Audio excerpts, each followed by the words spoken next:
Good morning, Simon. Good morning. How are you? Good morning, ladies and gentlemen. You're very welcome here today into our Developing a Growth Mindset Bite Size with Simon Haig, the indomitable Simon Haig, once again. Simon, everybody, developing a growth mindset is a question I actually asked you when we were in the private, in the waiting room beforehand. What is a mindset? So that's something that can be percolating through all of you now while I'm saying hello. It's beautiful here in Dún Laoghaire. I'd love to know where all of you guys are broadcasting from. It's nice to see you, Eileen. Nice to see you, Robert, so far. A little bit of housekeeping, Simon, as usual, before we start the main event, just for people to get the last bit of tea out of their tea bags and the stragglers to stop straggling. Ladies and gentlemen, I'd like to say hello and welcome. My name is Aidan Finucane. I'm part of the team here at Trained In. And we are absolutely delighted to be working with Taste for Success Skillnet on the Bite Size program, hours of individual workshops, which in and of themselves are full of great and relevant content, thoughts, ideas, and the ability to interact with some great trainers, mentors, and peers. They also provide a collection of diverse knowledge points, which together form a really great resource. So to make it as successful as possible, please share it with your friends, your family, your network, or anyone else you may think may benefit from this and be part of your overall learning management system. Before we start you off, Simon, I'm just going to draw people's attention to the chat box on the right-hand side. Simon is here for you guys, ladies and gentlemen. So in order to make it as beneficial as possible, please use the chat function on the right-hand side. Any questions or thoughts that you might have to pose to Simon during the hour here, please use the chat function on the right-hand side. We'll be able to interact on a much more personal level when it comes to this. If you would like to keep your questions private, you can switch on the box down there. Instead of switch to everybody, you can switch that to admin only, and only myself and Simon will see it. So we'll discuss your thoughts privately, of course, in public. Simon, I'm going to start your slideshow now, without further ado, and hand it over to you. Thank you kindly. Thank you, Aidan, and welcome everybody. And hopefully I can use this because this is a new version of Webinar Jam, but welcome everybody. And in the next hour or so, or 53 minutes, I'm going to take us through a journey around the whole area of growth mindset. And it's interesting, Aidan and I were just having a chat before this break, and I attribute this to Aidan, not me, but we were talking about the importance of giving people the space to find their own equilibrium, to find themselves. And, you know, in this world where everything is at high speed and social media and we're told to speed up, I actually think the opposite. I think it's really important to take time out, like we're doing, as we're doing here, to reflect, to really think about our own growth journey. And what came to my mind talking to Aidan was the whole area of what I would call growth intelligence. I think you have to be really intentional about how you want to grow and also how you can help your organization grow. And for me, personal growth needs to be navigated. It needs to be steered and driven. It requires conscious, intentional attention, at least if you're serious about the way it unfolds. So let's keep going. And as I said, I'd like, you know, as much interaction as possible. I always breathe a sigh of relief when I get to see the first chat in the box. So as much interaction as possible. I know there's 17 registered here and a number of you are live, and I'm not going to talk at all about me. You can see my profile on the screen there, and welcome. I tend to connect with everybody I see. So I see names up in the corner there. I tend to connect with everybody afterwards on LinkedIn because I think that personal connection is so important. We're in this together. We're all in this together. We're not actually navigating our journey by ourselves. And so, as you can see, I've had a 28-year career across the globe. And today, I help organizations and leaders grow and help organizations grow to navigate and achieve their purpose. And I help individuals find their authentic self, become aware, become more aligned and flourish. And I guess before we start, a question I would ask all of you, or a number of questions I would ask all of you is, do you make effective use of your time? Number one, do you try to wrap passion into what you do? Do you cope with criticism? Do you accept change? Do you do your best to avoid negative people, which is often easier said than done? Are you grateful? And do you show kindness? And do you get out of your comfort zone and learn from those who inspire you? Just some questions for you to reflect on, because all of this feeds into this whole area of what's called growth mindset.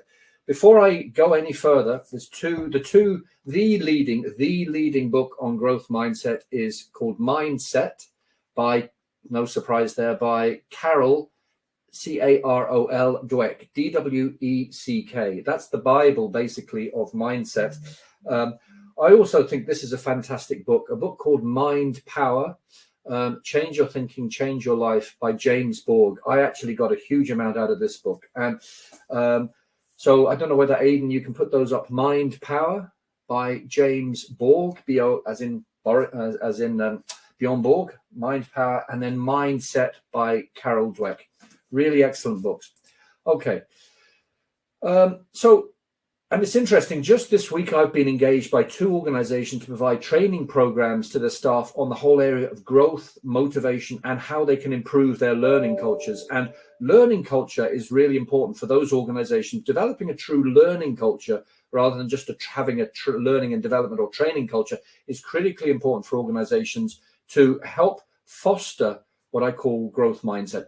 So let's get into this. The first thing to say is, unless you're prepared to look at yourself and grow and take a journey of self-reflection, the chances are you're going to have what we refer to as a fixed mindset. To have a growth mindset, you've got to be open to you realize that your intelligence and your capabilities can be developed. Whereas somebody with a fixed mindset, their intelligence or their views on themselves are static. And so what the best way, and you need to be quite brave and ready for this, is to ask people, a mix of people, 3 ways they would describe you, and be prepared for the feedback. And sometimes, it can be challenging. Sometimes it can be thought-provoking. Sometimes it can, constructive criticism is really, really important, but you need to be ready for this. And I guess, how this builds into leadership within organizations. Leaders, have to go through, all organizations go through phases in their growth. And a leader needs to be able to develop their growth mindset to suit the frequency, the growth of the organization. So at an earlier stage, as a leader, you need to be doing more doing. And then you move into telling, and then you move into leading. At all stages, you need to be able to practice different types of mindset capabilities, as we'll get into. I apologize, this is a little bit fuzzy, but hopefully you can see the point. This comes straight from Carol Dweck, and basically she talks about growth mindset. And in growth mindset, as against fixed mindset, we all have an element of both at times. The question I would ask all of you is, to what extent are you conscious of your own growth mindset as opposed to when fixed mindset comes into operation? So somebody with a growth mindset believes that their intelligence can be developed, for example, they embrace challenges. They believe that they can train their brain. Effort is a path to mastery. They learn from feedback, and they're inspired by the success of others as well, rather than being resentful. Whereas somebody with a fixed mindset their intelligence, as I said before, is static. They tend to avoid challenges. They tend to say, this is too hard, what I call contempt prior to investigation. They tend to expect reward without effort. I don't know about any of you, but €1 million has never landed in my bank account through doing no work. They tend to ignore feedback or are troubled by feedback, and they're threatened by the success of others. In other words, somebody with a growth mindset has a flexible mindset. It flexes like a branch in a tree. It flexes in the wind. Whereas somebody with a fixed mindset,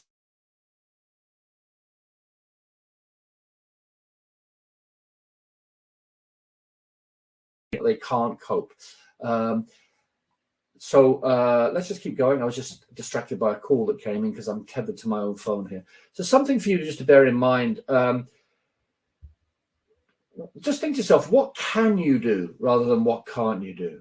Think about how you could grow by doing what you do. Think about what you need to focus on. Think about what do you need to keep doing?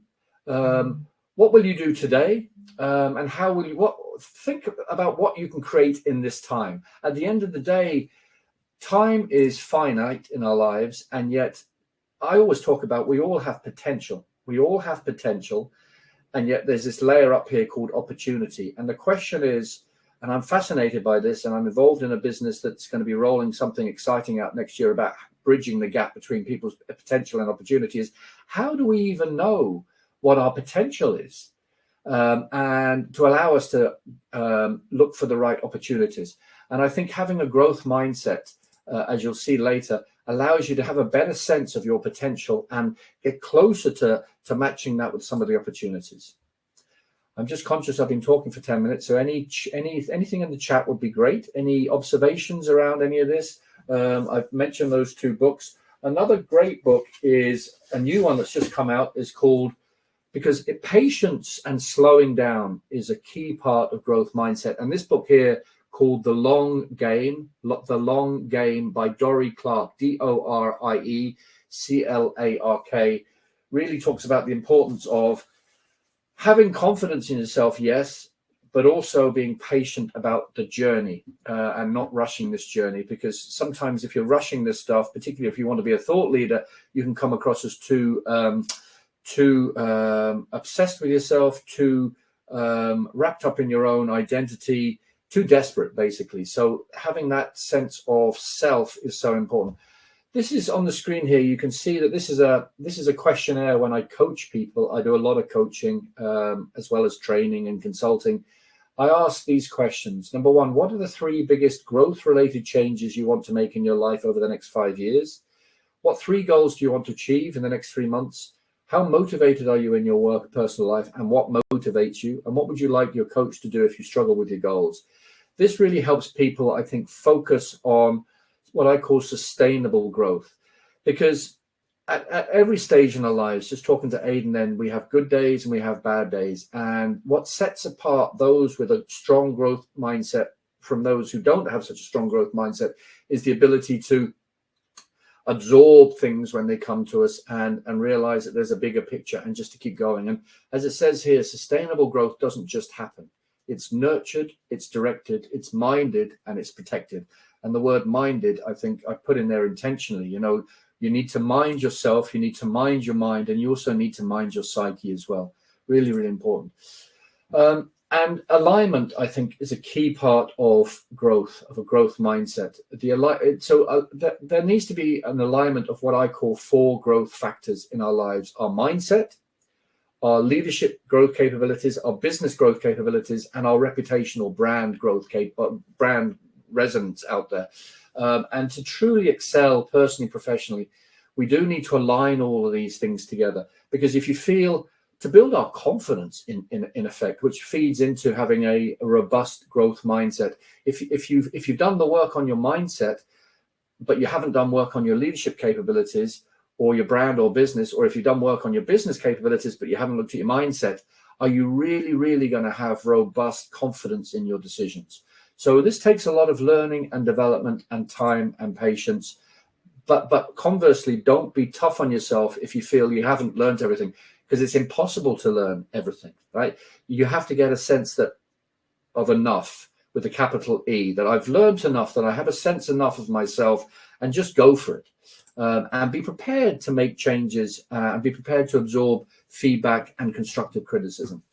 I always put this slide in here about emotional intelligence. Emotional intelligence and an awareness of your emotions is so important to underpin and substantiate an enduring growth mindset. If you aren't aware of your emotions, the chances are you're not going to have a growth mindset. You're going to have quite a brittle mindset. And as you can see on the top right, you can see the wheel there from the Junto Institute.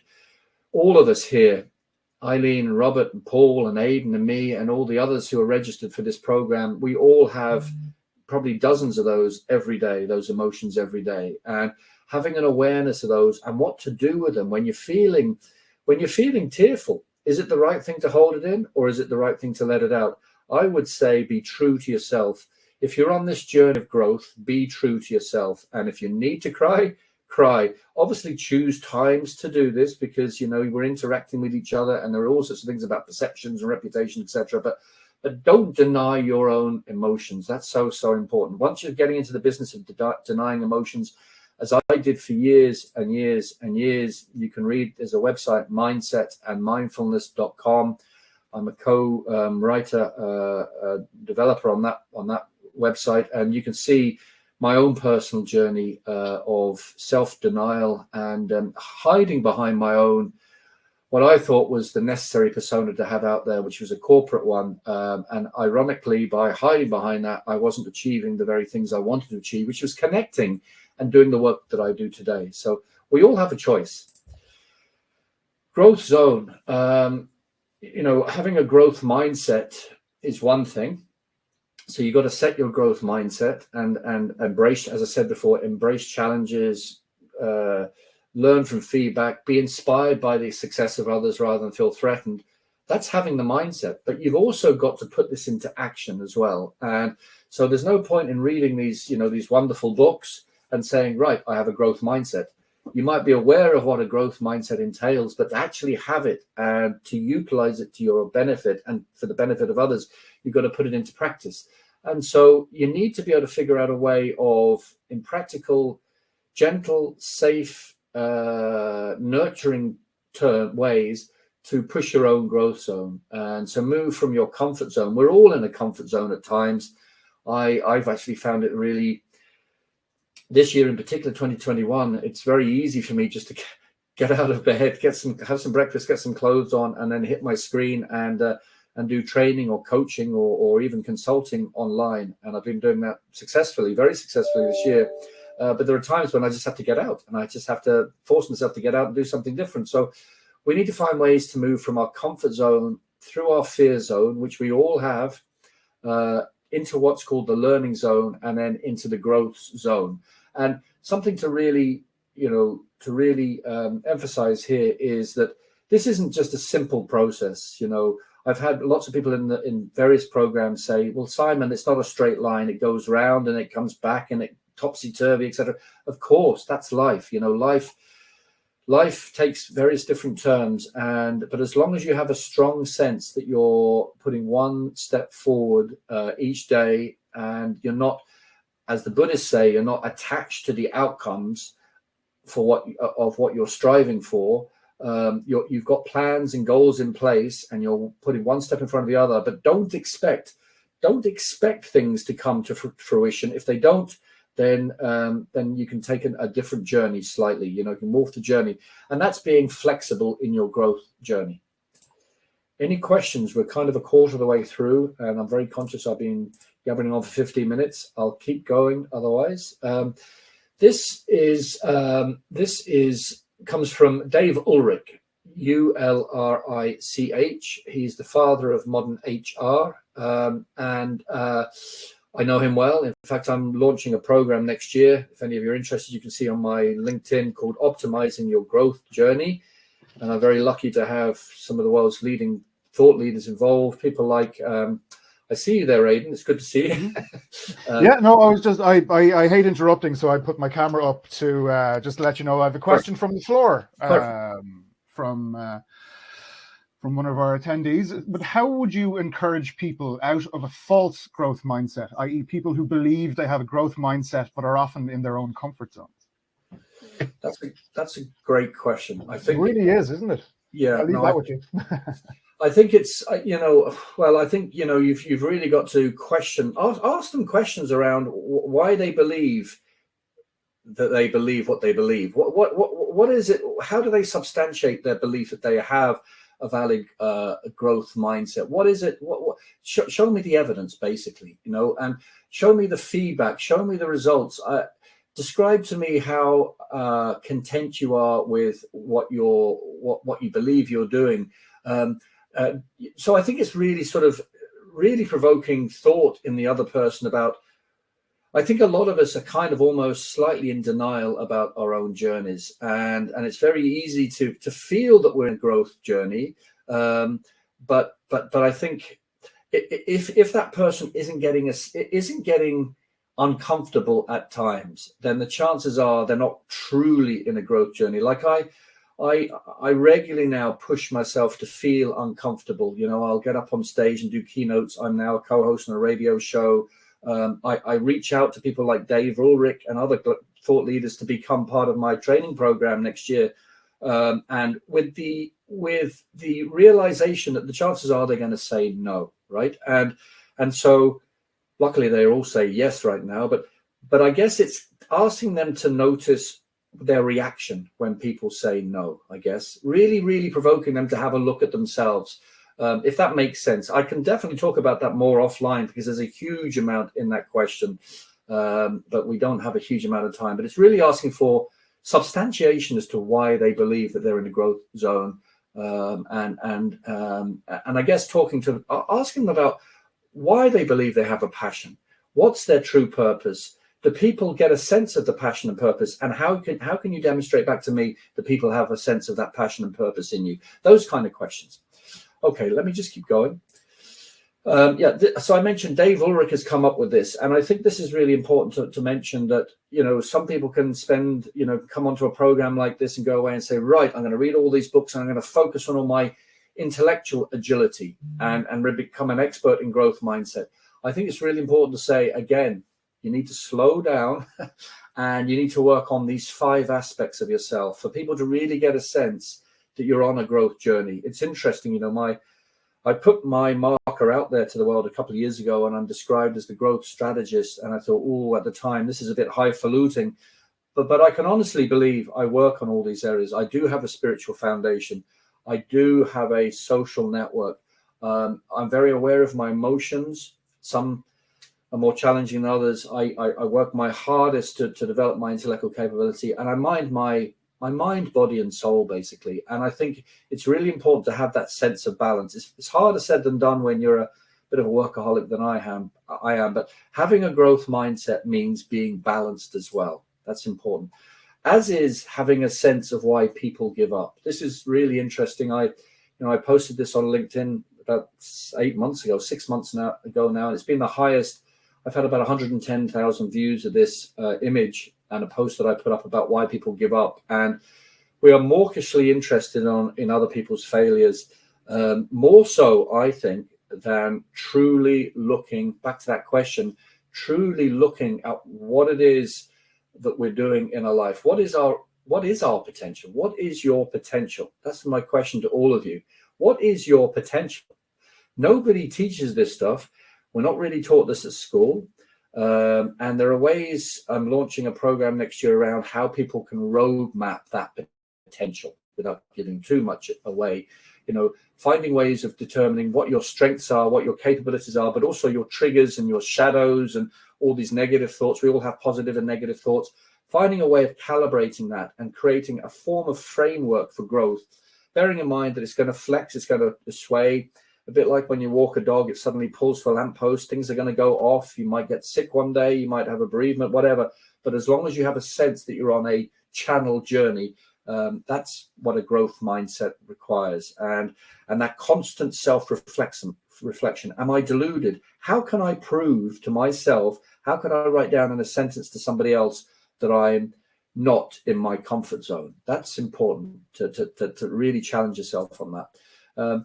As is resilience. Resilience, this is not a session on resilience, but resilience really feeds into the whole area of growth mindset. Resilience is something that's obviously been spoken about a huge amount since the pandemic started. Unbelievably, it'll be 2 years next month since the first cases in China. And there's a lot of misunderstanding. And resilience doesn't just apply to individuals. It applies to leaders. I do a lot of work with leaders in organizations to build their resilience. And it also applies to companies. Companies can be more resilient than others. And so what is resilience? Resilience is not coping with life. I'll repeat that. Resilience is not coping with life, because none of us can cope with everything in life. That's something that's been put out there that I think scares a lot of people about resilience. Resilience is the capacity to cope with life, which includes having that sense of awareness, answering those questions about yourself that we mentioned before, and saying to myself, I can't cope with this. I can't deal with this. It's okay. I need to take time out. I need help. I've been through help in my past. I reached a horrendous rock bottom 12 years ago, which you can read on mindsetandmindfulness.com. And as a result of that, I have a much better sense of myself, my limits, my triggers, and some of those destructive behaviors that are within all of us. And so resilience is how you manage your emotional behavioral responses to life. And there are 3 types: self, which is how you manage your own life; societal, how you interact in society or in an organization; and life, how you deal with life itself. And I do a lot of work with organizations. I've just been engaged by 2 companies this week to help them on their journey around creating training programs to the staff on growth and motivation and how they can improve their learning cultures. And this is all about resilience and growth mindset. And I like this chart here, which demonstrates that the main domains of resilience practices. This is from, thanks Aidan for moving that because I couldn't read, Center for Creative Leadership. And it's really, really important. Don't dismiss the importance of sleep, number one. My wife and I are constantly talking about how many hours we have to have sleep. And I read something yesterday that whether we like it or not, for the late birds here, there's increasing evidence that negative physical symptoms are reduced if you go to bed between 10 and 11 at night. If you stay later than even 10 o'clock at night, but 11 o'clock at night, there's been some sort of empirical evidence that that can do some negative damage to us physically. Aidan, I see you back. Yeah, I just wanted to echo that sentiment. I read that as well. Between 10 and 11 o'clock, it is empirical evidence. It significantly reduces the incidences of heart distress and heart disease as well. Yeah. And sleeping between 10 and 11 o'clock, very important. Yeah, no, absolutely. So sleep and also contact, connections with others, gratitude is so important. This book here, which I haven't read yet, let me just grab it here. I'm not actually an agent for all these people, by the way. I find a part of growth mindset is constantly learning, particularly in my role where I'm training and coaching, consulting, I have to constantly learn new stuff. And Chester Elton, who I know well, in fact, he's going to be one of the other people on my course next year. And this is called Leading with Gratitude. Gratitude is so important. Being grateful for what you have today. Right now, I'm grateful that I have a cup of coffee here. I'm grateful that I'm working with Trained In. I'm grateful that I'm talking to all of you. I'm grateful that I've got to know and really admire Aidan. I'm grateful that I'm warm. And by focusing on those, any resentment or any limiting self-beliefs that I might otherwise be focusing on dissolve because I'm focusing on those. And that's really important. Okay, let's just keep going. As is the whole area of grit. And grit is another way of, I think this is a better way of describing what it is that drives us, and that's necessary for a growth mindset, than talking about resilience per se or motivation. And Angela Duckworth is the leading expert in this whole area of grit. And her definition here is that a gritty person must have an interest in passion. So be passionate about something. And I've mentioned that before. Number 2, there's no substitute for hard work. You have to keep putting in the work, keep putting in the hours.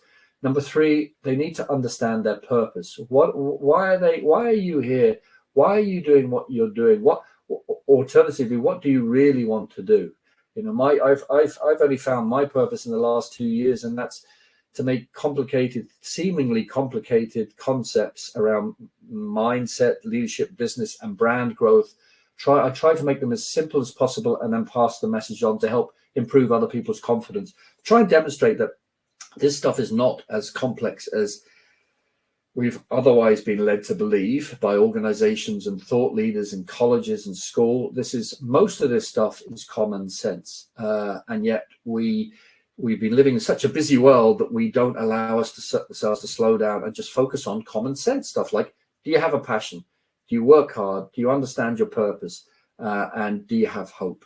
And that's how you break things down nice and simply. And it helps you build that sense of self-worth and resilience to help you then become more flexible and have a growth mindset. And being gritty is one of the strongest predictors of success for leaders and thought leaders, entrepreneurs, business people. And you can read Carol Kaufman's work as well. I'm not going to talk about the 6 possibilities. I'll let you have a look at those. But successful people have on average 6 possible pathways to reach their goal. I'm not going to define them. That's a bit of homework for all of you. Carol Kaufman is the expert in that space. But it's all down to that self-awareness. Back to that question that was posed, not being averse to receiving feedback from others, asking people to define you in 3 words, asking people to give you feedback, being open to that feedback, being not dismissive, and building that all into the infrastructure that is you. That's your growth journey. And I posted something earlier on today on LinkedIn around this, around personal growth needs to be navigated, steered, and driven. And also, when something goes wrong, I posted in response to somebody, I said that I'm just reading here from LinkedIn, every failed deal is a down payment on the next deal. So whenever you have a failure, as long as you learn from it, as long as you reflect, as long as you answer those questions that come into you, or even ask and answer your own questions, as long as you have a sense that you're growing and learning, then you're on the right journey of a growth mindset. And you can do your own assessment around grit in your own time. You can see there's a whole load of questions there, and you can ask yourself, you'll have this recording afterwards, and get a sense of where you are on the grit journey. I nearly said how gritty you are, but there's no right or wrong answer here. It depends on where you are in your journey. And then you can self-score yourself. Okay, I'm just mindful of time. We're just over halfway, and I'm just exactly on halfway through the slides, which is good. And I suppose that's part of that whole awareness thing. When you're delivering something, you need to make sure you're aware of time as well. So a couple of other questions to all of you. What's important to you? What's actually important to you? I don't think enough of us sit down and reflect on these things. I'm actually going to take 3 weeks off from any appointments from 5 weeks yesterday until the 4th of January. So from about the 14th of December to the 4th of January, I'm going to sit down and I'm going to reflect and read and slow down and ask myself these kind of questions going into 2022. What's important to me? What motivates me? And give yourself, back to that question, give yourself honest feedback after you reflected. This takes a bit of practice, as does knowing your own mind. We're all programmed as humans to orient, as it says in the 4th bullet point there, we orientate naturally to the negative. That's what we're naturally orientated to do as human beings. And decision makers are the same in organizations. So we need, and so do organizations in their learning programs, need to develop ways to allow their staff or us individually to move from what's called sympathetic states, fight, flight, or freeze, to what's called more parasympathetic, which is relax, repair, and recover. And we need to, and also organizations need to, have an honest self-reflection about unhelpful learned behaviors. I'm doing quite a lot of work right now with businesses over in the States, here in Ireland and the UK, around their culture and around their interaction and around their level of alignment and their inclusivity. And I do a lot of work around what's called inclusive mindsets and behaviors of individuals and leaders within organizations. And honest self-reflection is really, really important. This is not about self-punishment. This is about growth. And so you need to find fears, as do organizations, dispense with certain myths, and clear back to a trustiest form of self. That's what I'm saying. Talk about being the trustiest form of self. In other words, how honest are you really about you? How honest are you? One of the things I do when I coach people, I ask leaders and managers and others and entrepreneurs, I ask them for 6 weeks every morning to ask themselves 3 questions. Even though they cringe to do this, it helps to build their awareness at the end of it. And all of them agreed. And the 3 questions are, do I like myself? Do I trust myself? And do I respect myself? Building this self-reflection routine into your life without in any way punishing yourself is critical for growth mindset.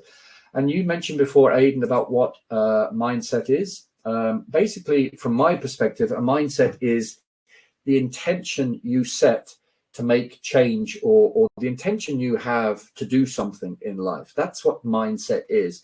And you need to create the environment where you can execute on that intention as well. So it's not just something that you read in a book. You've actually got to put it into practice. And you also need to create a clear set of objectives to work towards, which comes from, that self-reflection. And without this, it's just academic, right? You need to actually make this real and tangible for yourself, as do organizations.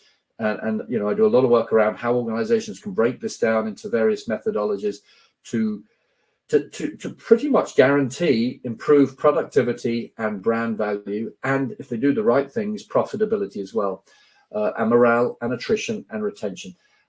The other side of the seesaw is mindfulness, and there's a lot of misapprehension or I suppose lack of true appreciation of what mindfulness is. It does include meditation and all this lovely stuff, but what it really is, as you can see at the bottom, is sustaining your mindset. It's easy to say, right, I'm going to do this, but you've actually got to do it. That's what mindfulness is. And it's the same within organizations, and they need to have methodologies to make sure that, I always say that, when I advise clients and I put new training programs or development programs in or culture programs in, you need to acknowledge what staff are saying and need. You need to accept it, and then you need to act. If you don't act, things aren't going to change, and that takes a lot of bravery and courage within organizations and within ourselves personally.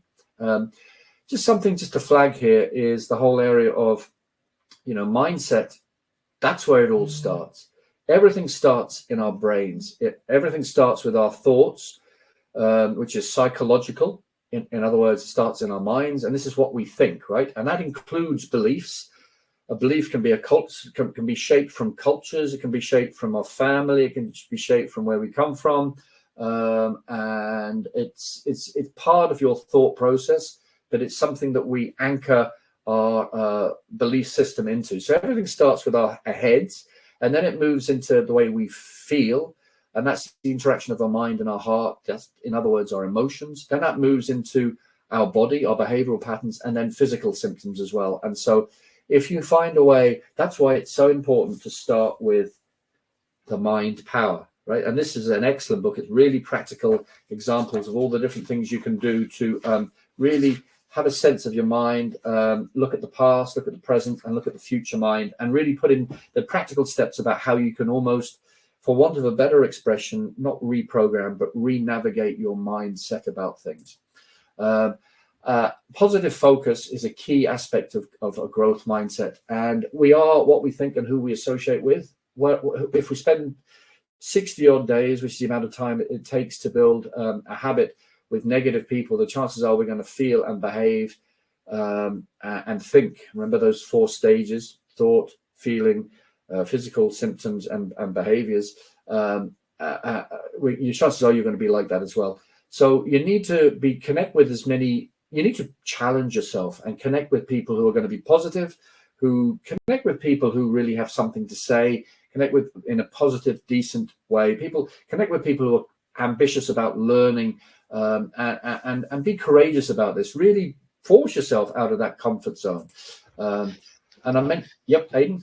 Can I interrupt you there again? I know. I beg your pardon, but it was just a little anecdote, just to encapsulate everything that you've just said there, which is magnificent. When I was a young boy and I was playing rugby, Keith Wood, Irish captain, Munster captain, one of my idols, one of my heroes from a young age. Yeah.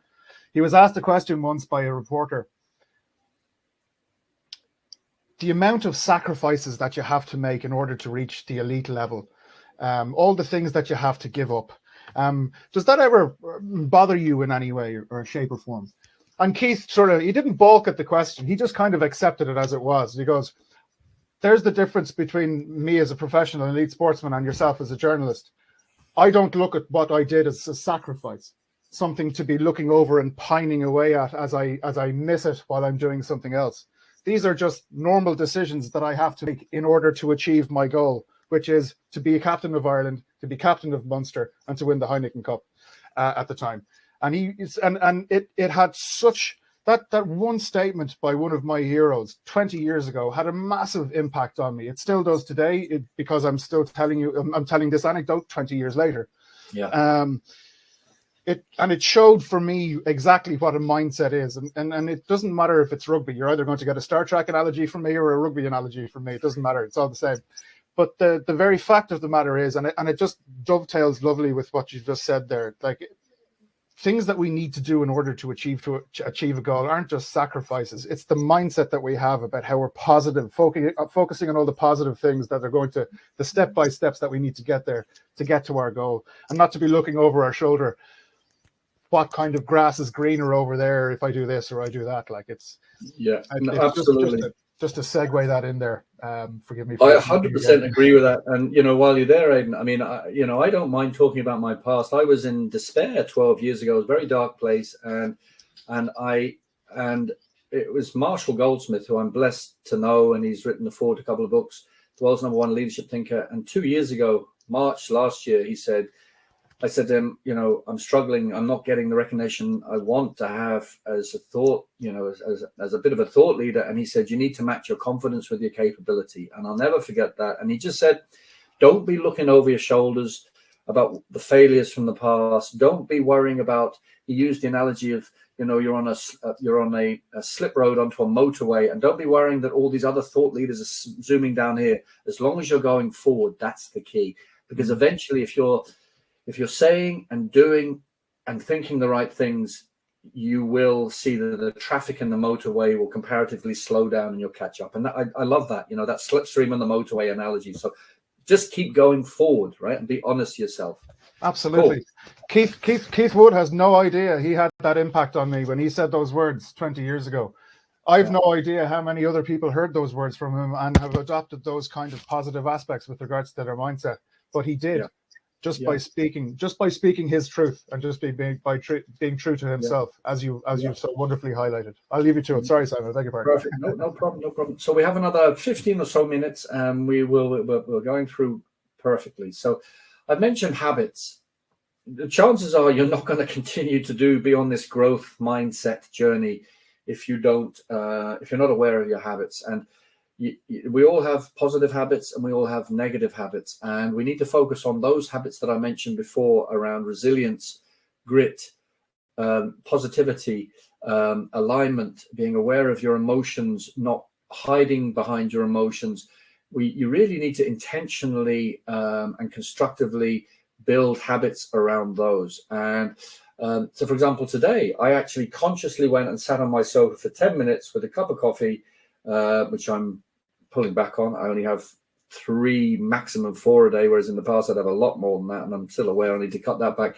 And I just sat there for 10 minutes because I know now I need to have these little power breaks to allow my mind to settle, and I tend to be more productive when I do that. And it's counterintuitive for somebody like me who is a little bit ADD and workaholic, but I've realized I have to do this. And so we need to find ways to learn to focus, and that's what I do when I do that. Focus on what you can predict with certainty. Don't worry about what you can't control. Focus on what you can create, not what other people are doing, and focus on what makes you feel safe, what nurtures you as well, which sounds counterintuitive to the growth mindset, but you'll see what I mean as we go through. It's important to not to punish yourself in this journey. As important is having a sense of your limiting beliefs and asking yourself, back to that question before, why do you feel this way? My wife says she's terrible at art. And I say, well, why? Demonstrate to me by using words why you think you're terrible at art. And, well, because I can't do it. Well, tell me a little bit more than that. Why do you say you can't? Does that mean you can't pick up the pen? Does that mean you what is it, right? And so it's a shorthand. I often find limiting, but yes, of course, there are things. I mean, I could never beat Usain Bolt in a 100-meter dash, right? And that's just common sense. But this whole area around potential and opportunity, I'm fascinated by this. Why people just have a sense through conditioning and through background and through culture and through all the rubbish that we go through in our school years and young years, and there are certain cultures. The Irish would be more self-limiting, I suppose, than some other cultures like the American. Stop and move away from those cultural stereotypes and think about yourself, right? Just think about yourself. You have a brain, you have the ability to move forward. So in effect, your potential is almost limitless and the opportunities are limitless. So you need to think about, well, how do you use your time appropriately? And we're going to talk a little bit about time in a second. But yeah, just be very, very aware of your limiting beliefs. Ask yourself, why do I really think this is too difficult? When I was at Dell, I was the senior executive at Dell here in Ireland 20 odd years ago. And they used to have this great methodology, very simple, which at the time I thought was very annoying, but it's called the 5 whys. When you say to yourself, right, I can't sing, ask yourself why. Answer that, and then answer with another question, and keep going through those 5 whys. And at the end of it, you'll either drive yourself demented, or you'll have a sense that you were practicing what I call contempt prior to investigation. By saying I can't sing, basically you're just sitting in the comfort zone. I never truly believed that I could co-host a radio show.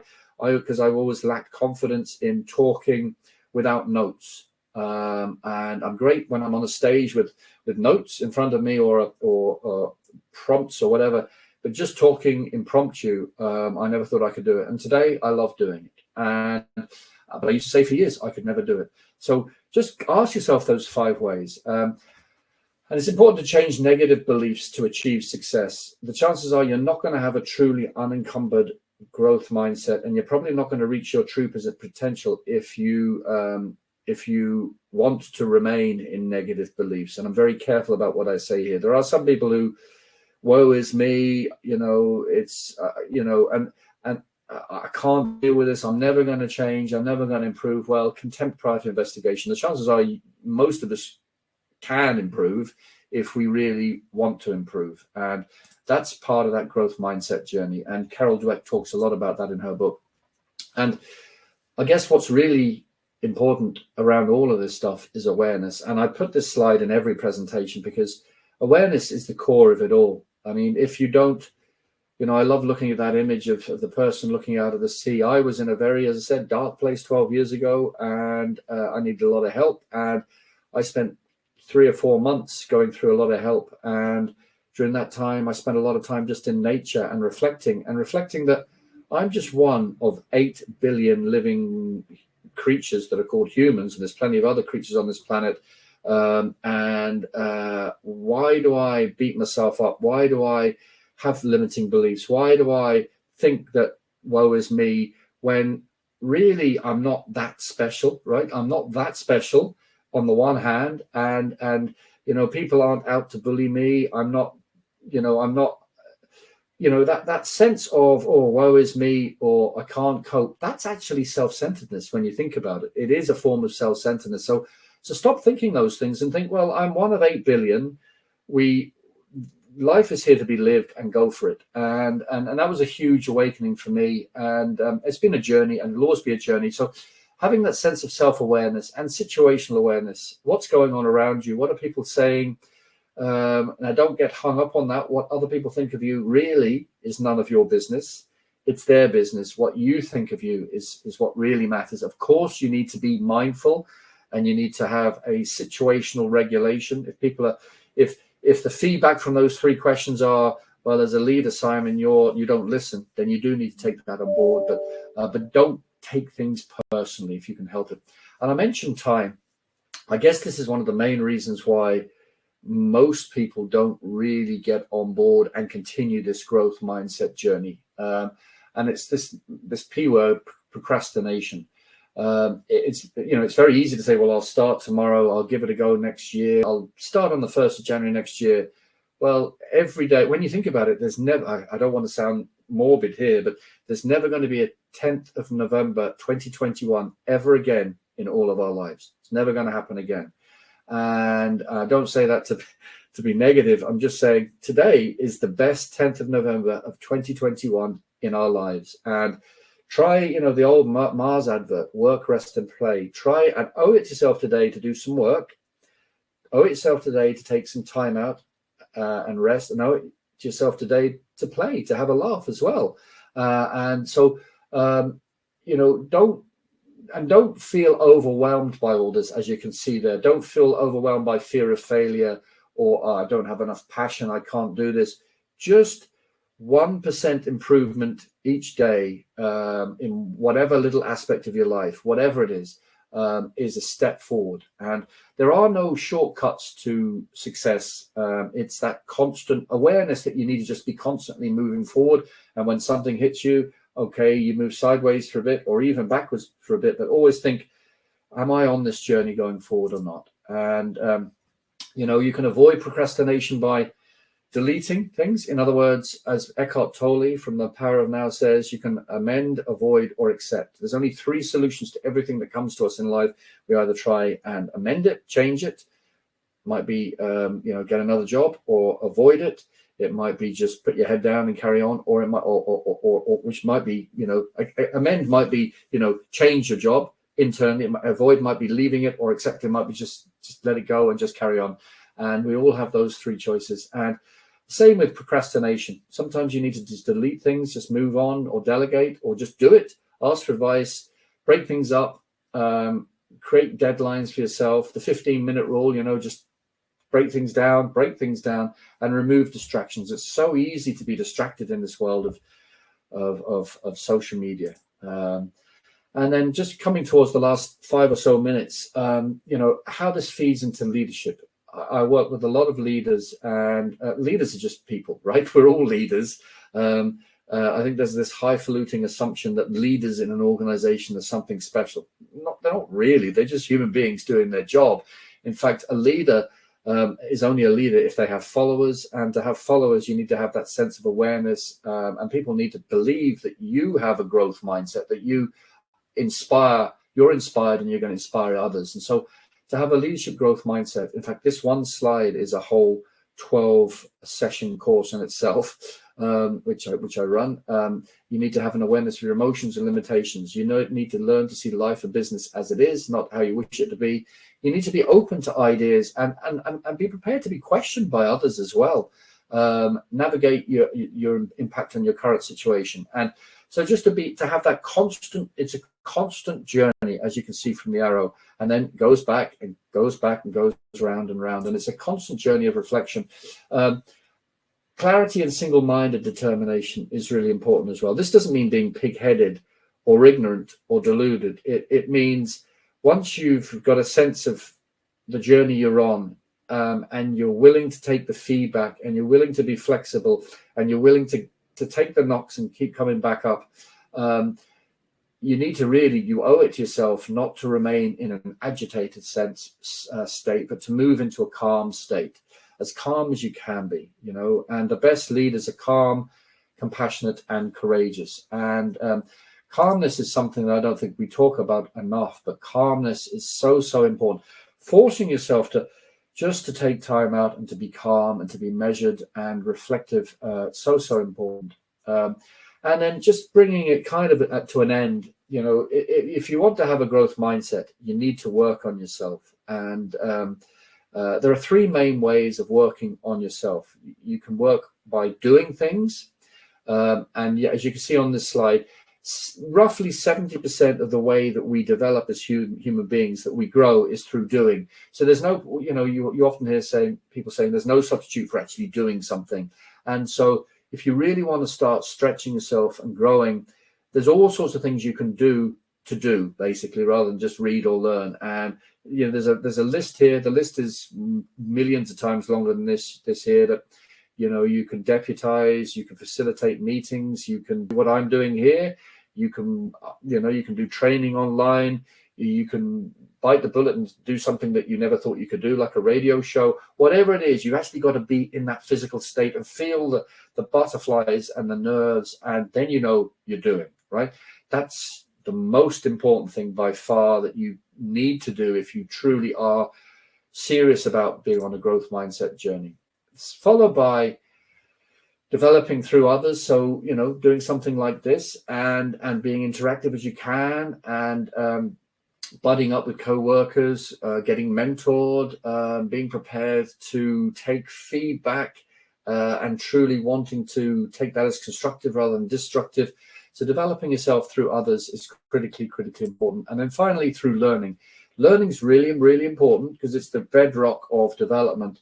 But you need to substitute it with those other things as well, to truly develop a meaningful, enduring growth mindset and a growth journey. And innovation. Don't think that innovation doesn't apply to all of you. A lot of people think innovation is just about companies and Apple inventing this and that. Innovation is something that we all need to aspire to, because when you're innovating, which is coming up with new ideas and developing them, that's basically what it is. you're in an arena of growth. You're developing. You're pushing yourself. You're pushing your boundaries.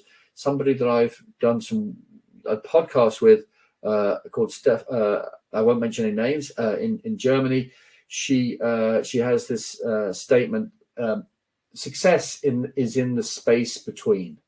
And I think that's really profound. It's very easy just to hang on the margins and keep doing what other people are doing, but think about what hasn't been said. What's new? Like, I mean, earlier on I mentioned the whole thing about growth intelligence. I'm now curious after this to see if anybody else talks about growth intelligence. If not, I'll nab it. And that came out of a conversation with Aidan. And so success is in the space between.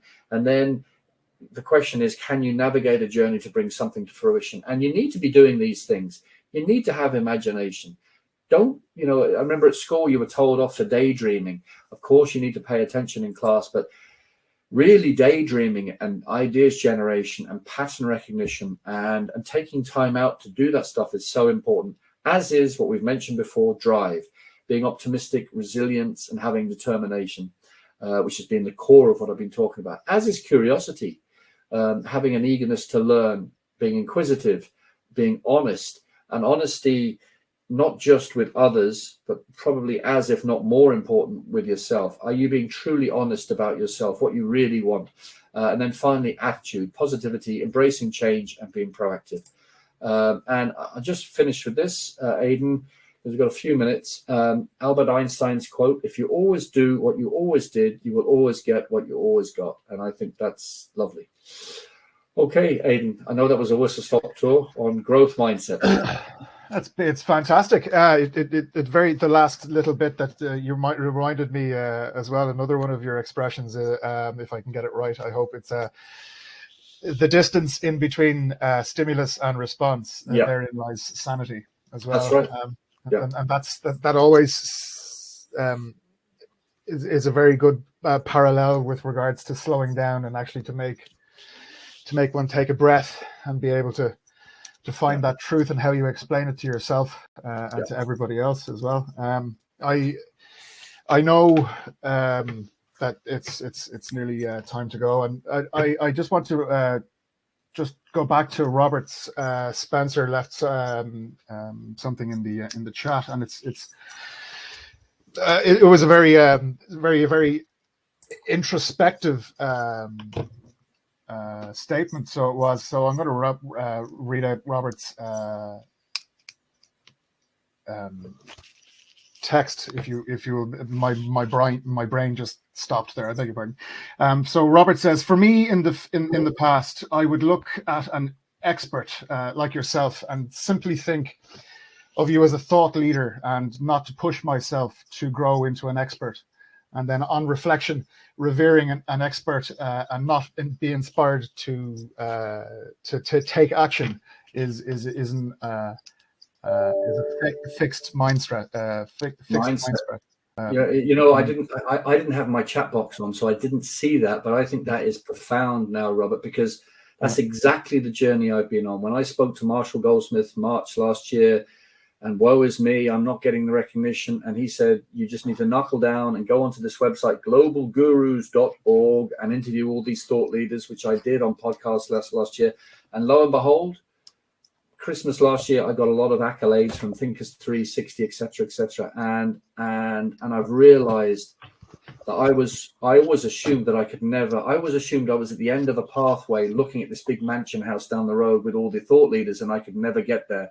And I've realized that just by connecting, just by getting out of my comfort zone, that I'm there with them now. And now I've got all these thought leaders coming on my program next year for free. And so it's exactly that, Robert. Don't assume that they're any better than you. They might have been around more. They might be a little bit more confident. They might have gone on this growth journey, but then no thought leader is better than any other thought leader. Put it that way. And we all have the capacity to be thought leaders. So I've never actually seen anybody put in one paragraph the journey I went on. It's fantastic. It's amazing how we can that validation. Again, we were talking about it beforehand in the waiting room. How that sometimes when we're looking out and we look at if we look at the news too much, if we see too much of what's going on in the world, and badness sells in CNN or anything like that, the mainstream media, we all orient towards the negative, and sometimes the banners at the bottom, you get sort of down.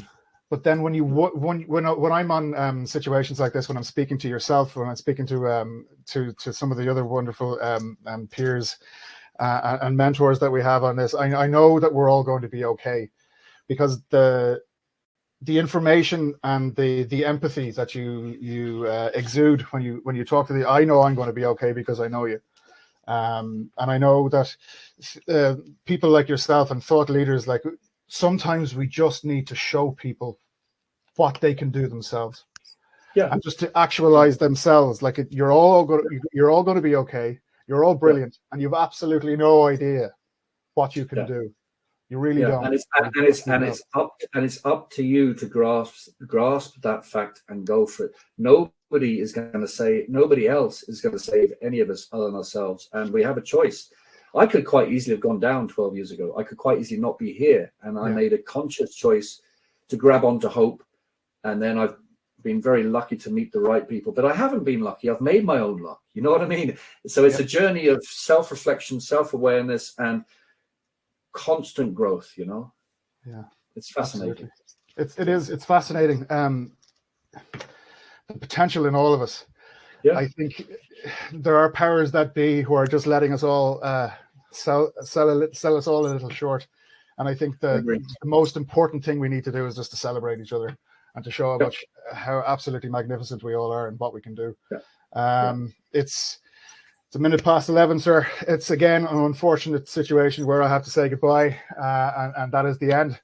On behalf of everybody here at Trained In, on behalf of the wonderful people at Taste for Success and SkillNet Ireland, I'd like to say thank you so much. I'd like to say thank you to all the people who have arrived and had an hour with us, to everybody who's going to read us and to see this in the replay afterwards.